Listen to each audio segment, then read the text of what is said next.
tous, je m'appelle Hugo Morera, je suis originaire d'Île-de-France et je vis à Taïwan depuis plus de 5 ans où j'étudie et je pratique la peinture chinoise et la calligraphie. Ma question concerne la dernière vidéo sur la pléonexie. Donc c'est quel est le lien entre la pléonexie et l'hubris? Et dans un second temps, comment travailler dessus? Merci. Bonjour Hugo, merci déjà de nous suivre depuis Taïwan. Le philosophe Danny Robert Dufour a bien voulu m'aider pour apporter réponse à vos interrogations.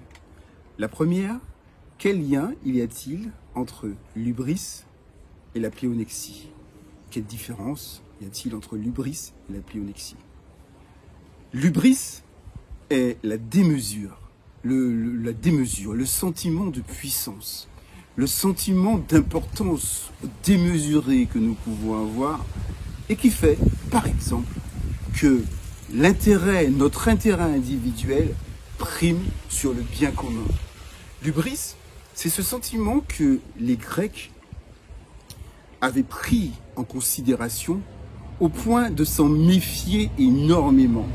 Et je pense aussi, puisque je l'ai rappelé dans la vidéo sur la pléonexie, que dans toutes les civilisations, et particulièrement aussi dans la civilisation africaine, les hommes ont appris très tôt à se méfier de l'hubris, de ce sentiment d'importance qui pouvait mettre en danger la société. Et l'hubris, par exemple, nous explique M. Vincent Azoulay dans un article du Monde dont je mettrai les références en bas. M. Vincent Azoulay nous rappelle que pour les Grecs, l'hubris est associé à un comportement qui écrase, qui piétine. On peut aussi associer l'hubris à des actes transgressifs, violents, au viol, sous toutes ses formes. Et il ajoute, être qualifié d'hubritesse, donc de la personne qui incarne l'hubris, être qualifié d'hubritesse vous assimile aux oligarques violents et à tous ceux qui se gavent. Aux oligarques violents et à tous ceux qui se gavent. Et donc, il y a un lien, une différence plutôt, dirais-je, entre l'hubris et la pléonexie. La pléonexie est une spécificité de l'hubris, vous répond donc Danny Robert Dufour.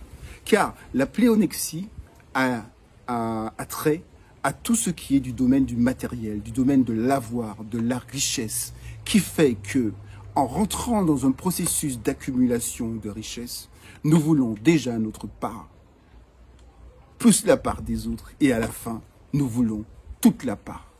En fait, lorsque l'hubris est incarné dans la pléonexie, il est incarné dans le domaine de la richesse qui fait que ce sentiment qui s'empare de nous et qui nous emporte en fait que nous voulons toute la part.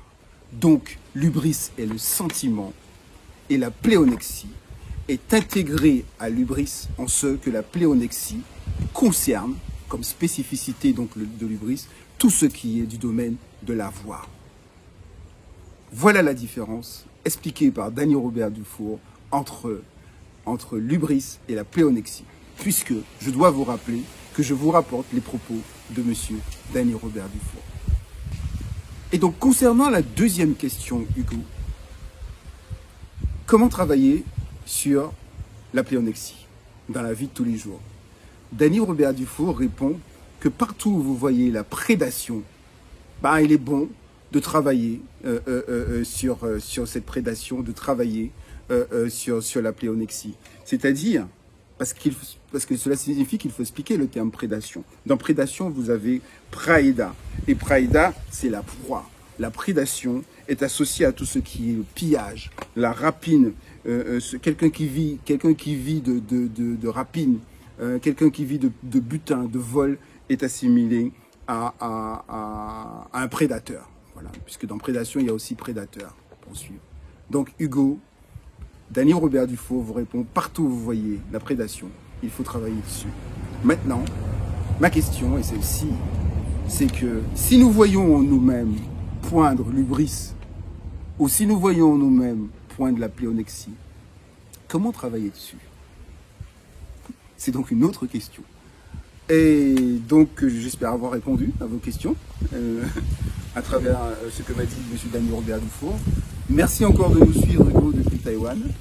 Et je vous dis à bientôt. N'hésitez pas à vous abonner si vous appréciez la chaîne et aussi à liker si vous appréciez le propos. Et je vous dis à bientôt sur la chaîne Sympathie Philosophique. À bientôt.